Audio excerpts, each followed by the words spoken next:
दूसरी तरफ बीजेपी और आरएसएस जो संविधान को मानते नहीं है, वो इसको खत्म करना चाहते हैं, नष्ट करना चाहते हैं। देखिए, ऐसे भाषण में वो आपको कभी ये बात बोल नहीं सकते हैं, क्योंकि वो जानते हैं कि देश को संविधान के साथ, देश का संविधान के साथ बहुत गहरा रिश्ता है। तो सामने आके नहीं कह सकते हैं कि हम संविधान को रद्द करना चाहते हैं, मगर जो भी वो करते हैं संविधान को कमजोर करने के लिए करते हैं। हमारे पहलवानों के साथ बीजेपी ने क्या किया? देश के सामने बिना डरे उनका एक मेंबर बलात्कार कर रहा है, सेक्सुअल हरासमेंट कर रहा है, उनको कुछ लेना देना नहीं। वो भी इस संविधान पर आक्रमण है, क्योंकि संविधान कहता है कि इस देश में हर महिला की रक्षा होनी चाहिए। और जब नरेंद्र मोदी जी चुप रहते हैं, जब मणिपुर जलता है और नरेंद्र मोदी कुछ नहीं कहते, 1.5 साल हो गए वहां तक नहीं, वहां गए नहीं, तब नरेंद्र मोदी संविधान पर आक्रमण कर रहे हैं। नरेंद्र मोदी जी ने ऐसा माहौल बना रखा है कि अगर आप 25 अरबपतियों में से हो तो हर रोज आपकी लॉटरी खुलेगी, बैंक के दरवाजे आपको खुले मिलेंगे, 16 लाख करोड़ रुपया का कर्जा माफ हो जाएगा। मगर अगर आप छोटा बिजनेस चलाते हो, अगर आप किसान हो, अगर आप मजदूर हो, बेरोजगार युवा हो, तो आपको जितनी मेहनत करनी है कर लो, उस मेहनत का आपको फल हरियाणा में नहीं मिल सकता। ये जो हरियाणा से गए 20-25 हजार युवा, इनका 1 रुपया कर्जा माफ नहीं होता है। और नरेंद्र मोदी जी ने स्वयं 16 लाख करोड़ रुपए अदानी जैसे लोगों का कर्जा माफ किया है। क्या आप ऐसा हिंदुस्तान चाहते हो? बच्चे की शिक्षा करवानी हो, इंजीनियर बनवाना हो, डॉक्टर बनवाना हो, लाखों रुपए हिंदुस्तान के गरीब लोग अपने जेब से देते हैं, किसान अपनी मेहनत का पैसा देता है, मजदूर देते हैं, और उसके बाद पता लगता है हरियाणा में बेरोजगारी है, डिग्री का कोई मतलब ही नहीं है, सर्टिफिकेट का कोई मतलब ही नहीं, शिक्षा का कोई मतलब ही नहीं। 10-15 साल बाद पता लगा कि लाखों रुपए प्राइवेट अस्पताल को पकड़ा दिए, लाखों रुपए private school, private college, private university को पकड़ा दिए, और हाथ में कुछ मिला नहीं। यह है नरेंद्र मोदी जी का मॉडल, बीजेपी का मॉडल। और मैं आपको साफ बता देता हूं, और ये जो मीडिया वाले हैं, अदानी वाले, अंबानी वाले, इनको ये बात अच्छी नहीं लगेगी। जितना पैसा नरेंद्र मोदी और बीजेपी के लोग 25 अरबपतियों को देते हैं, उतना ही पैसा मैं और कांग्रेस पार्टी हिंदुस्तान के गरीब लोगों के बैंक अकाउंट में डालेंगे। और फिर ये सारे चिल्लाएंगे, ये सारे मीडिया वाले चिल्लाएंगे, सारे टीवी वाले चिल्लाएंगे, ये देखो गरीबों की आदत खराब हो रही है, ये देखो राहुल गांधी ने गरीबों की आदत बिगाड़ दी, किसानों की आदत बिगाड़ दी, मजदूरों की आदत बिगाड़ दी। अरे भाई, अदानी अंबानी की आदत नहीं बिगड़ती क्या? उनके लाखों करोड़ रुपए माफ हो जाते हैं, उनकी आदत नहीं बिगड़ती, उनका विकास हो रहा है। और जब किसान का कर्जा माफ किया तो कहते भाई देखो आदत बिगाड़ दी। मनरेगा, मजदूरी करता है आदमी, प्रेस वाले लिखते हैं देखो गरीबों की आदत खराब हो रही है। आपने अब उनकी बहुत आदत खराब की है, अब हम इनकी आदत खराब करेंगे। मैं सिर्फ न्याय मांग रहा हूं।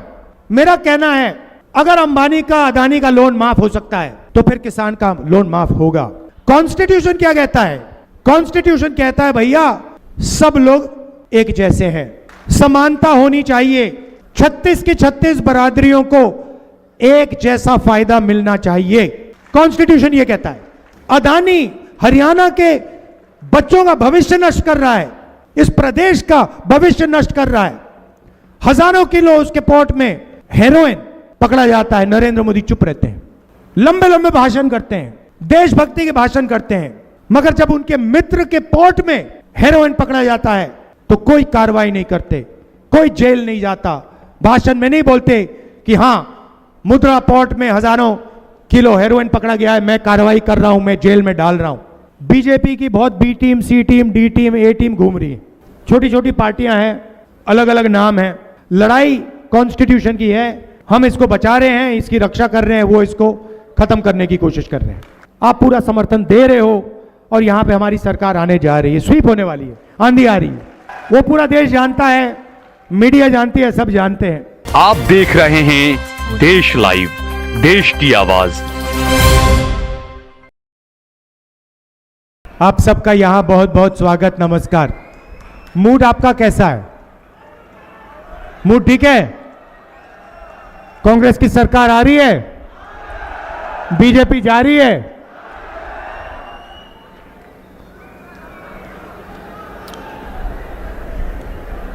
ये जो लड़ाई चल रही है,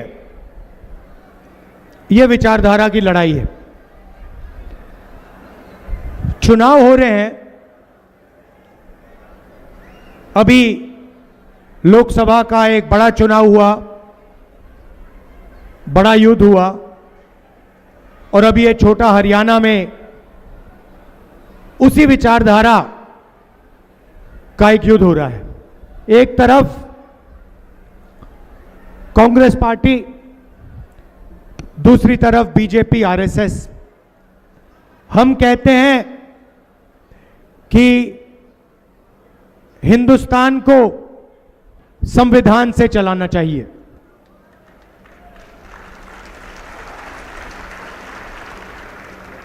हम कहते हैं कि आजादी की लड़ाई का फल ये अंबेडकर जी का, गांधी जी का संविधान है, ये सबका है और इसमें सबको फायदा होता है। जब हम देश के बारे में सोचते हैं, विकास के बारे में सोचते हैं, प्रगति के बारे में, संस्थाओं के बारे में, सेना के बारे में, ब्यूरोक्रेसी के बारे में, यहां से शुरू करते हैं। दूसरी तरफ बीजेपी और आरएसएस जो संविधान को मानते नहीं है, वो इसको खत्म करना चाहते हैं, नष्ट करना चाहते हैं। देखिए, ऐसे भाषण में वो आपको कभी ये बात बोल नहीं सकते हैं, क्योंकि वो जानते हैं कि देश को संविधान के साथ, देश का संविधान के साथ बहुत गहरा रिश्ता है। तो सामने आके नहीं कह सकते हैं कि हम संविधान को रद्द करना चाहते हैं, मगर जो भी वो करते हैं संविधान को कमजोर करने के लिए करते हैं। आप देखिए, मैं आपको 2-3 उदाहरण देता हूं। जब कांग्रेस की सरकार होती है, हम मीडिया पर दबाव नहीं डालते। हम चाहते हैं कि मीडिया इंडिपेंडेंट रहे और मीडिया सच्चाई बोले। बीजेपी मीडिया पे दबाव डालते हैं, प्रेशर डालते हैं, मीडिया के लोगों को डराते हैं, संविधान पर आक्रमण करते हैं। संस्थाओं को देखिए, कांग्रेस की सरकार होती है, इलेक्शन कमीशन, एजेंसीज, इन सब में हम इंडिपेंडेंस चाहते हैं।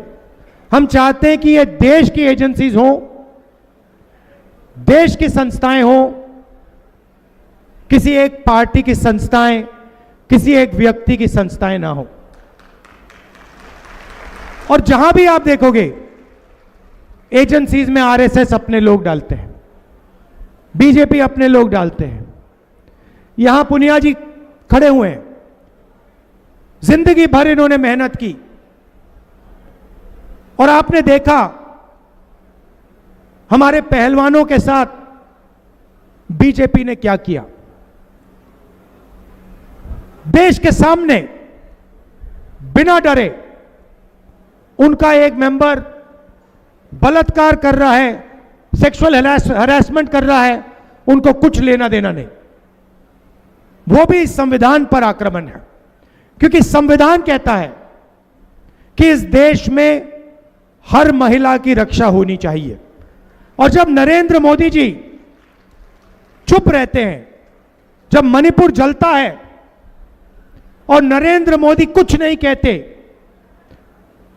1.5 साल हो गए वहां तक नहीं, वहां गए नहीं, तब नरेंद्र मोदी संविधान पर आक्रमण कर रहे हैं।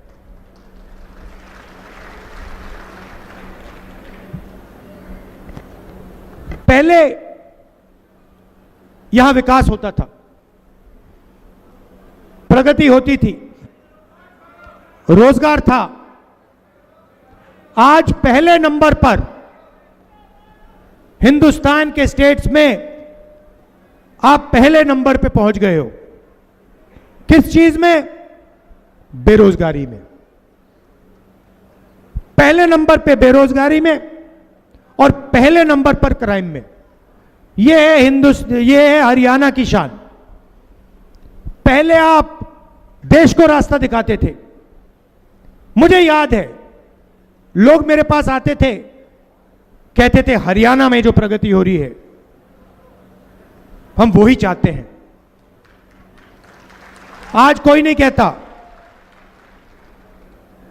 आज कोई नहीं कहता। आज सारे के सारे लोग तेलंगाना, कर्नाटका की बात करते हैं। यह बदलना है। कुछ दिन पहले मैं अमेरिका गया। अमेरिका में आपके युवाओं ने, हरियाणा के युवाओं ने मुझे फोन किया। मेरे ऑफिस को फोन करते हैं, कहते हैं राहुल जी हम हरियाणा के हैं, आप डैलस आ रहे हो, टेक्सास में एक शहर है डैलस आ रहे हो, हम आपसे मिलना चाहते हैं। मैंने कहा ठीक है, मगर आप मिलने हमारे घर आइए, हम आपके यहां नहीं जाएंगे, आप हमारे घर आइए। ठीक है। डैलस में मैं गया, हरियाणा के 20-25 युवाओं से मिला। छोटे से कमरे में रहते हैं, छोटे से कमरे में 25-30 लोग एक साथ, खाना सब एक साथ पकाते हैं। एक लड़के का एक्सीडेंट हो गया, पेट में चोट लगी, छाती में चोट लगी, चल नहीं पाता है। दूसरा लड़का मुझे कहता है राहुल जी रात को यहां पे हमें लोग आके पीटते हैं। मैंने कहा आप लोग हरियाणा से क्यों गए? कहते हैं हरियाणा में रोजगार नहीं है, हरियाणा में हमारा भविष्य नहीं है, इसलिए हम अमेरिका गए, भाग के गए। वीजा लेके नहीं गए, भाग के गए। अच्छा कैसे गए? राहुल जी पहले हम इस्तांबुल गए, तुर्की, उसके बाद कजाकिस्तान, उसके बाद साउथ अमेरिका, ग्वाटेमाला। पता नहीं आपको मालूम है, कुछ ही दिन पहले 6 युवाओं को ग्वाटेमाला में गोली मारकर उनकी हत्या की गई। ग्वाटेमाला, इक्वाडोर, पनामा, और फिर पनामा के जंगलों में से निकलकर हम अमेरिका आए। राहुल जी हमने अपने मित्रों को अपनी आंखों के सामने मरते हुए देखा है, डूबते हुए देखा है। हमारी आंखों के सामने जंगल में माफिया के लोगों ने हमारे दोस्तों को गोली मारी। अच्छा भाई बताओ अमेरिका जाने में कितना पैसा लगा? कहते राहुल जी 35 लाख से 50 लाख रुपए लगे। मैंने सवाल पूछा कि भाई अगर 35 लाख रुपए आपने अमेरिका जाने में खर्च कर दिए तो 35 लाख रुपए आपने किसी छोटे बिजनेस में क्यों नहीं लगाए? हरियाणा में किसी छोटे बिजनेस में क्यों नहीं लगाए? राहुल जी हरियाणा में मेहनत का फल नहीं मिल सकता। हम कुछ भी कर लें, 35 लाख 50 लाख अपने डाल दे पैसे, बिजनेस नहीं चल सकता। क्यों नहीं चल सकता? राहुल जी नोटबंदी, गलत जीएसटी, नरेंद्र मोदी जी ने ऐसा माहौल बना रखा है कि अगर आप 25 अरबपतियों में से हो तो हर रोज आपकी लॉटरी खुलेगी, बैंक के दरवाजे आपको खुले मिलेंगे, 16 लाख करोड़ रुपए का कर्जा माफ हो जाएगा। मगर अगर आप छोटा बिजनेस चलाते हो, अगर आप किसान हो, अगर आप मजदूर हो, बेरोजगार युवा हो, तो आपको जितनी मेहनत करनी है कर लो, उस मेहनत का आपको फल हरियाणा में नहीं मिल सकता। हरियाणा को दलाल चलाते हैं, हरियाणा को जो मेहनत करते हैं वो नहीं चलाते हैं। राहुल जी 35 लाख 50 लाख रुपए जमीन बेचकर, कर्जा लेकर, उन्होंने कहा, मैंने पूछा कर्जा लिया, बैंक से लिया? राहुल जी क्या मजाक कर रहे हो? बैंक से हमारे जैसे लोग पैसा नहीं ले सकते, हमने साहूकार से लिया। किस रेट पे लिया? 2% हर महीने, 24%। कोई भी बिजनेस खत्म हो जाए इस रेट पे। मैं आपसे पूछना चाहता हूं, जब किसान कर्जा लेता है उसका कर्जा कभी माफ नहीं होता। ये जो हरियाणा से गए 20-25 हजार युवा, इनका 1 रुपया कर्जा माफ नहीं होता है। और नरेंद्र मोदी जी ने स्वयं 16 लाख करोड़ रुपए अदानी जैसे लोगों का कर्जा माफ किया है। क्या आप ऐसा हिंदुस्तान चाहते हो जिसमें आप देखते रहो किसान को एमएसपी ना मिले, प्राइवेट अस्पताल में लाखों रुपए का आप इलाज कराओ? मैं आपको उदाहरण देता हूं, परसों की बात है, परसों रात की 11 बजे की बात है, मेरे फोन पे मैसेज आता है,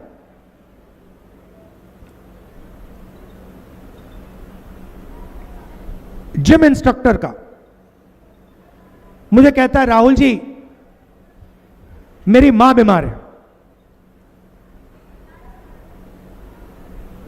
मैं प्राइवेट अस्पताल ले गया और ये मुझसे 4 लाख रुपए मांग रहे हैं, मेरे जेब में पैसा नहीं है। मुझे कह रहे हैं कि आपकी मां, अगर आपने इनकी आज मदद नहीं की तो आपकी मां मर जाएंगी।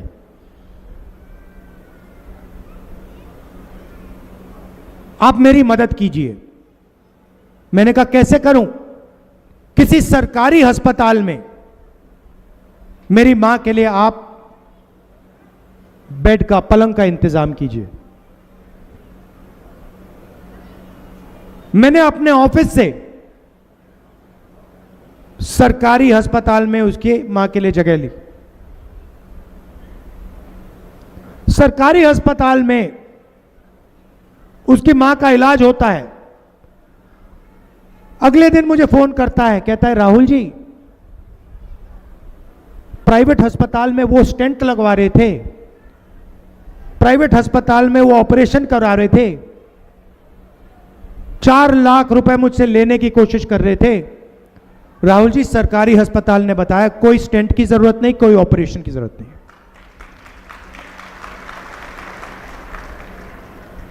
आपने मेरी मां की जान बचा दी, सरकारी अस्पताल ने मेरी मां की जान बचा दी। यह हिंदुस्तान की सच्चाई है। आपको बीमारी हो ना हो, प्राइवेट अस्पताल में आप जाएंगे तो लाखों रुपए आपके जेब से निकलेंगे। बच्चे की शिक्षा करवानी हो, इंजीनियर बनवाना हो, डॉक्टर बनवाना हो, लाखों रुपए हिंदुस्तान के गरीब लोग अपने जेब से देते हैं। किसान अपनी मेहनत का पैसा देता है, मजदूर देते हैं, और उसके बाद पता लगता है हरियाणा में बेरोजगारी है, डिग्री का कोई मतलब ही नहीं है, सर्टिफिकेट का कोई मतलब ही नहीं, शिक्षा का कोई मतलब ही नहीं। 10-15 साल बाद पता लगा कि लाखों रुपए प्राइवेट अस्पताल को पकड़ा दिए, लाखों रुपए private school, private college, private university को पकड़ा दिए, और हाथ में कुछ मिला नहीं। यह है नरेंद्र मोदी जी का मॉडल, बीजेपी का मॉडल। कुछ दिन पहले भाषण चल रहे थे, ऐसे ही भाषण चल रहे थे, हुड्डा जी ने भाषण दिया, मेरी बहन भी थी प्रियंका ने भी भाषण दिया, और वहां सब कह रहे थे कि सबकी इज्जत होनी चाहिए, सबकी रिस्पेक्ट होनी चाहिए। मैं सुन रहा था और मैंने कहा हां, इज्जत तो होनी चाहिए। और मोदी जी 24 घंटा इज्जत की बात करते हैं कि भैया इसकी इज्जत की, उसकी इज्जत की, मगर मैंने सोचा कि भैया पैसे के बिना इज्जत का कोई मतलब नहीं है। अगर किसान का बेटा या मजदूर का बेटा भूखा मर रहा है और कोई उसकी जाके इज्जत करे तो वो इज्जत खोखली है। तो मेरा एक लक्ष्य है और मैं आपको साफ बता देता हूं, और ये जो मीडिया वाले हैं, अदानी वाले, अंबानी वाले, इनको ये बात अच्छी नहीं लगेगी।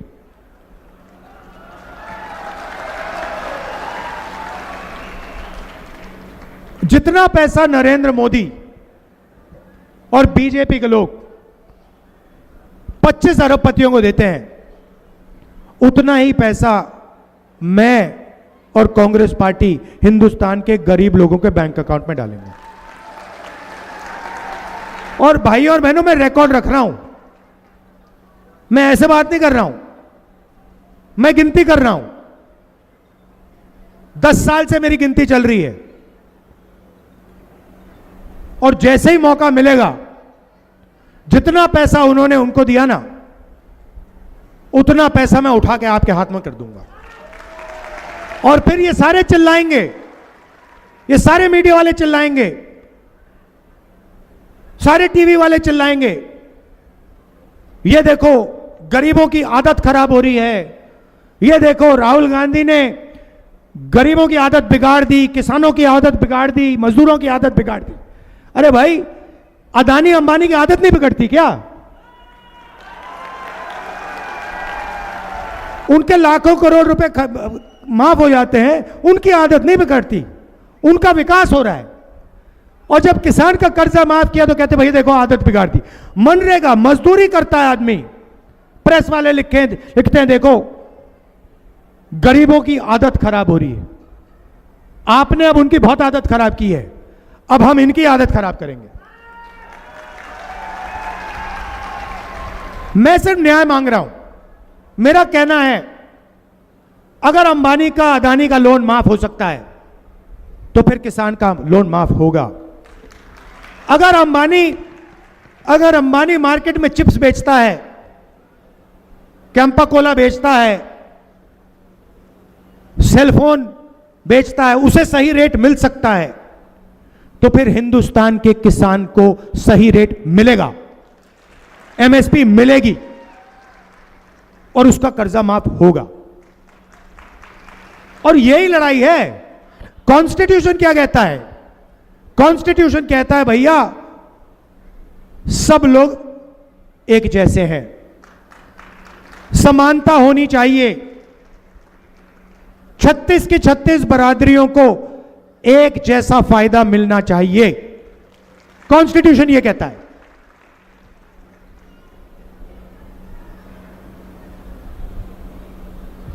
तो मैं यही कह रहा हूं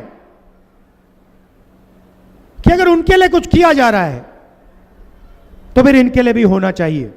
और अगर आप चाहते हो कि किसानों का कर्जा माफ ना हो, गरीबों को मनरेगा ना मिले, तो फिर अरबपतियों का भी आप कर्जा माफ करना बंद करो। हिंदुस्तान का किसान कोई फ्री गिफ्ट नहीं चाहता, कोई तोहफा नहीं चाहता। हिंदुस्तान का किसान, हिंदुस्तान का मजदूर सिर्फ अपना हक चाहता है और कुछ नहीं चाहिए उसको, मगर हक उसको मिलना पड़ेगा। अब हरियाणा में आपके लोग भाग रहे हैं, बेरोजगारी है।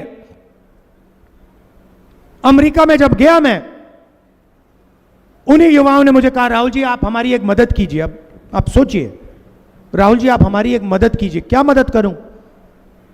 मैंने सोचा हरियाणा में मुझसे कुछ काम करवाएंगे। कहते नहीं राहुल जी, जब आप हरियाणा जाएंगे आप हमारे परिवारों से मिलिए और आप हमारे परिवारों को कहिए कि हम ठीक हैं, हम सलामत हैं। मैंने कहा आप फोन करके क्यों नहीं कह देते? आपके पास वीडियो कॉल है, 21वीं सदी है, फोन उठाइए, परिवार को फोन लगाइए, वीडियो कॉल पे कहिए मैं ठीक हूं।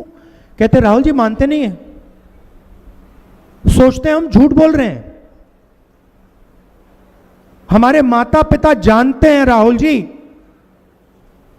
कि अगर उनकी मृत्यु हुई तो हम अंतिम संस्कार करने नहीं जा सकते हैं। यह सच्चाई है। हमारे बच्चे जानते हैं राहुल जी कि 10 साल के लिए हम उनसे नहीं मिल सकते हैं। आप जाइए, उनसे मिलिए और उनसे कहिए कि हम ठीक हैं, शायद वो आपकी बात मान जाए। मैं गया, करनाल गया 5 बजे सुबह। 21वीं सदी में गांव में कंप्यूटर लगा है, वीडियो कॉल चल रहा है, चारपाई पे हम यहां बैठे हैं। कौन? माता पिता और बच्चे।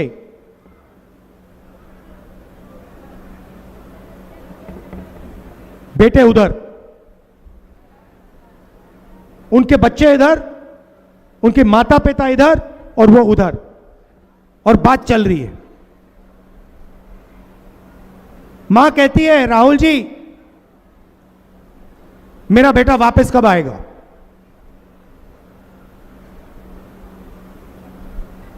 छोटा सा बच्चा देव कंप्यूटर की ओर दौड़ता है, चिल्लाता है, पापा वापस आओ, पापा वापस आओ। कंप्यूटर को ऐसे हिला रहा है, पापा वापस आओ, वापस आओ। पापा देख रहे हैं उसको, मुस्कुरा रहे हैं। मुझे दिख रहा है कि ये रोना चाहता है, अपने बच्चे से गले मिलना चाहता है, मगर मुस्कुरा रहा है और अपने बच्चे से झूठ बोल रहा है कि बेटा जल्दी से जल्दी आऊंगा, जल्दी आ जाऊंगा, घबराओ मत। बच्चा जानता है कि पापा झूठ बोल रहा है, पिता जानता है कि वो झूठ बोल रहा है। ये हरियाणा दिया है आपको बीजेपी ने। बेटे को बाप से अलग कर दिया,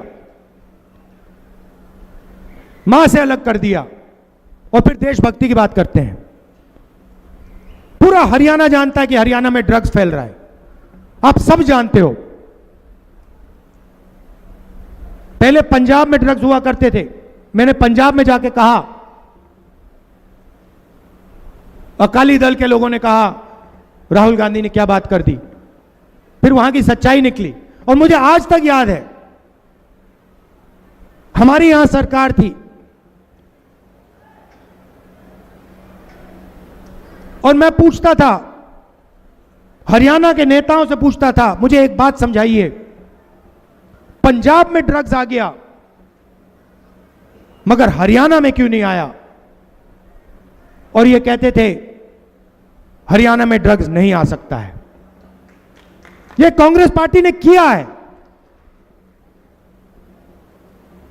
और आज हरियाणा में ड्रग्स फैलते जा रहे हैं, फैलते जा रहे हैं। बेरोजगारी, नशा, यह बीजेपी की देन।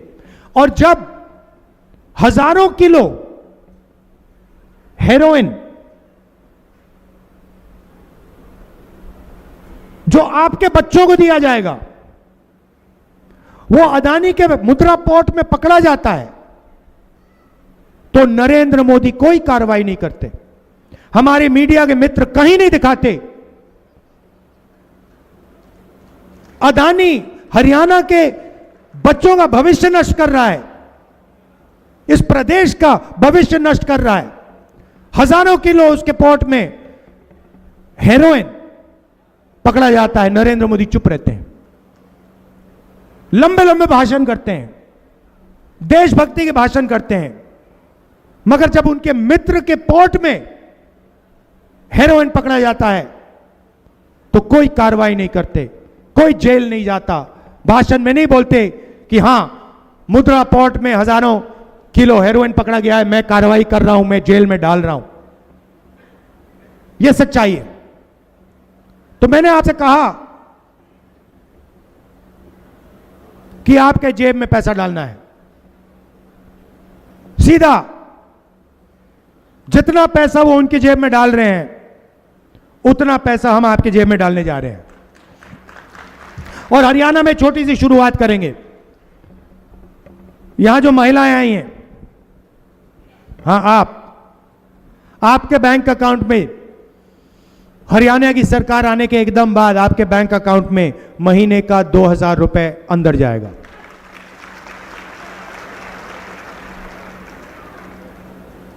और आज आप 1200 रुपए का सिलेंडर खरीदती हैं, नहीं खरीदती हैं? 500 रुपए का सिलेंडर होगा और 700 रुपए उसके जो बचेंगे वो आपके जेब में जाएंगे। सामाजिक सुरक्षा, बीजेपी ने आपसे ओल्ड पेंशन स्कीम छीनी, हम आपको वो ओल्ड पेंशन स्कीम वापस देने जा रहे हैं और 6000 रुपए हर महीने बुजुर्गों के पेंशन के लिए, विकलांगों के पेंशन के लिए हम देने जा रहे हैं, विधवाओं के पेंशन के लिए हम देने जा रहे हैं। 2 लाख सरकारी नौकरियां भरी नहीं गई हैं। अभी आपने जल्दी ताली बजा दी, अभी तो मैंने बात ही नहीं बोली। जो जरूरी बात है तो मैंने बोली भी नहीं, अभी आपने ताली बजा दी क्योंकि आप समझ गए।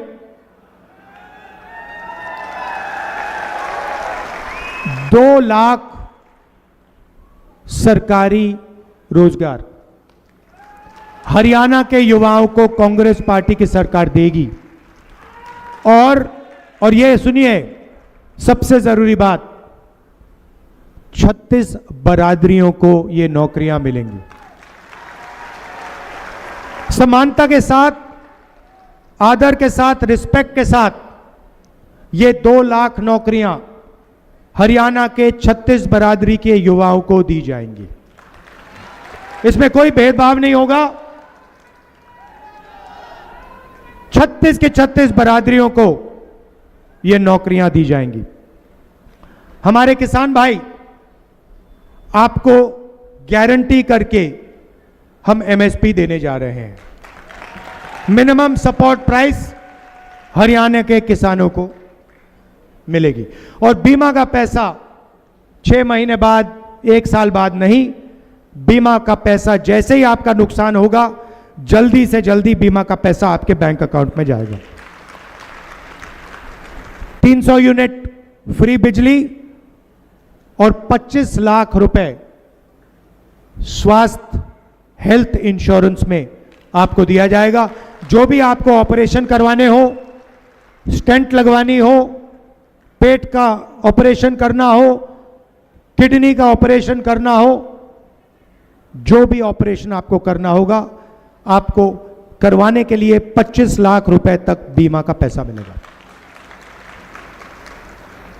ये देशभक्तों का इलाका है। आप देश को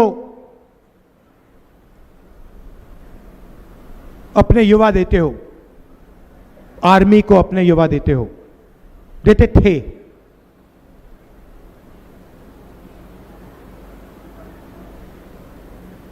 अगर आप अग्निवीर स्कीम को समझना चाहते हो, आज मैं आपको समझा देता हूं। नरेंद्र मोदी ने यह नाम दिया अग्निवीर। आप जानते हो अग्निवीर स्कीम का लक्ष्य क्या है? इसके 2 लक्ष्य हैं। यह अच्छा नाम दिया है, लेबल दिया है, अग्निवीर। इसका लक्ष्य जानते हो आप? कोई बता सकता है? कोई बता सकता है? इसके 2 लक्ष्य हैं। सबसे पहला लक्ष्य, जो पैसा हमारे जवानों की ट्रेनिंग में जाता था, हमारे जवानों के पेंशन में जाता था, हमारे जवानों के परिवारों को कैंटीन दिलवाने में जाता था और हमारे जवानों के कॉम्पनसेशन के लिए, जब वो शहीद होते थे, कॉम्पनसेशन के लिए जाता था, ये उसको छीनने का तरीका है। आइडिया क्या है? 4 युवाओं को आर्मी में लो, 4 साल बाद 3 को भगा दो, एक को 4 में से 1 को पेंशन मिलेगी, शहीद का दर्जा मिलेगा, कैंटीन मिलेगी, और 3 जवानों को इन्होंने मजदूर बना दिया है। 4 साल बाद 4 में से 3 बाहर निकल जाएंगे। और वो जो पैसा है उसको समझने के लिए, वो जा कहां रहा है उसको समझने के लिए आपको एक और लेबल समझना पड़ेगा। अदानी डिफेंस। अदानी डिफेंस का नाम सुना आपने? अदानी की डिफेंस की कंपनी है। इंटरनेट पे जाइए, अग्निवीर का पैसा उधर जा रहा है। इंटरनेट पे जाइए, अदानी डिफेंस टाइप कीजिए, उस पे आपको हथियार दिख जाएंगे। उस वेबसाइट पे आपको ड्रोन दिखेगा, मिसाइल दिखेंगे, राइफल दिखेगी, पिस्तौल दिखेगी, मशीन गन दिखेगी, सारी की सारी आपको अदानी डिफेंस की वेबसाइट पे दिखेगी। मजे की बात यह है कि अदानी उनमें से एक भी चीज नहीं बनाता। वो सारी की सारी चीजें या अमेरिका की फैक्ट्री बनाती हैं, या इजराइल के लोग बनाते हैं, या किसी दूसरे देश की फैक्ट्रियां बनाती हैं। वो माल यहां आता है, अदानी जी की फैक्ट्री में आता है, उसमें अदानी डिफेंस का लेबल लगता है, अग्निवीर के पैसे से वो हथियार खरीदे जाते हैं। आपको नरेंद्र मोदी जी कहते हैं आत्मनिर्भर भारत, मेक इन इंडिया। इस साइड से अग्निवीर के जवानों का पैसा निकलता है आपकी जेब में से और सीधा अदानी जी के जेब में जाता है। यह है सिस्टम। आपको सिर्फ 2 नाम याद रखने हैं, अदानी डिफेंस और अग्निवीर। और पूरा का पूरा पैसा जो जवानों का पैसा था वो अग्निवीर से छीना जाता है और अदानी डिफेंस में डाला जाता है। मार्केटिंग उनकी अदानी जी करते हैं, मीडिया वाले करते हैं। मोदी जी आपको भाषण देते हैं, देशभक्ति का भाषण देंगे, आत्मनिर्भरता का भाषण देंगे, मेक इन इंडिया का भाषण देंगे। मेक इन इंडिया का मतलब अदानी डिफेंस। एक लेवल लगता है ऊपर से, वो मेक इन इंडिया हो जाता है, उसका डिफेंस का पूरा पैसा उधर चला जाता है। ये सच्चाई है और पूरा देश जानता ही है। तो चुनाव में यहां पर आप कांग्रेस पार्टी को पूरा समर्थन दीजिए।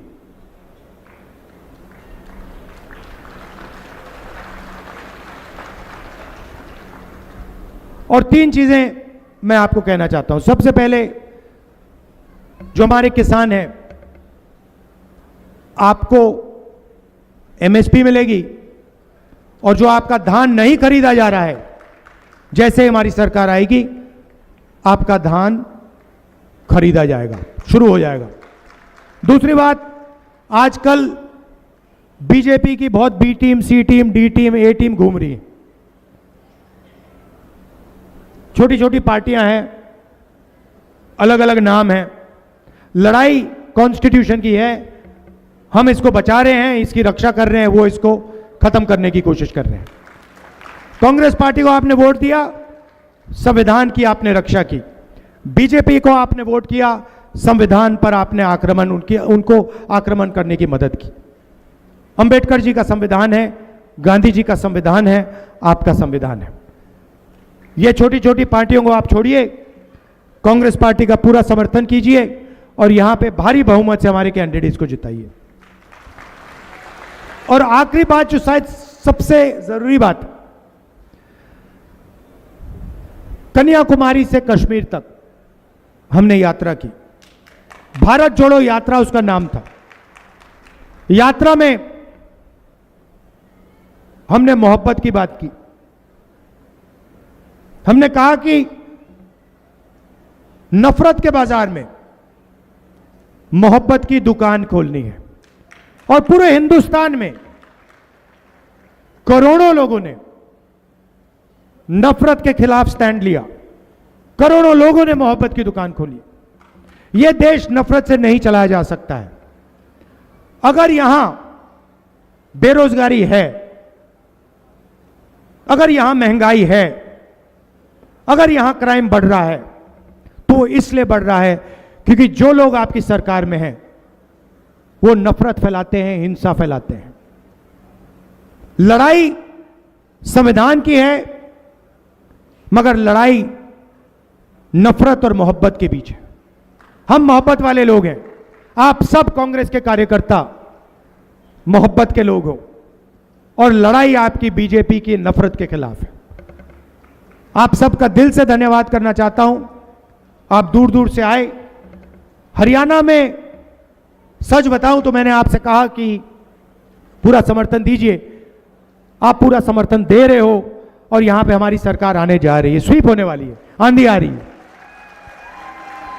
वो पूरा देश जानता है, मीडिया जानती है, सब जानते हैं।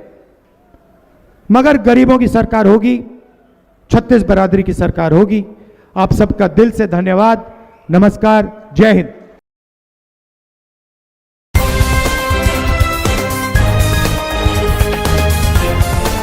देश और दुनिया की तमाम छोटी और बड़ी खबरों के लिए हमारे चैनल को सब्सक्राइब करना न भूलें और बेल का बटन जरूर दबाएं।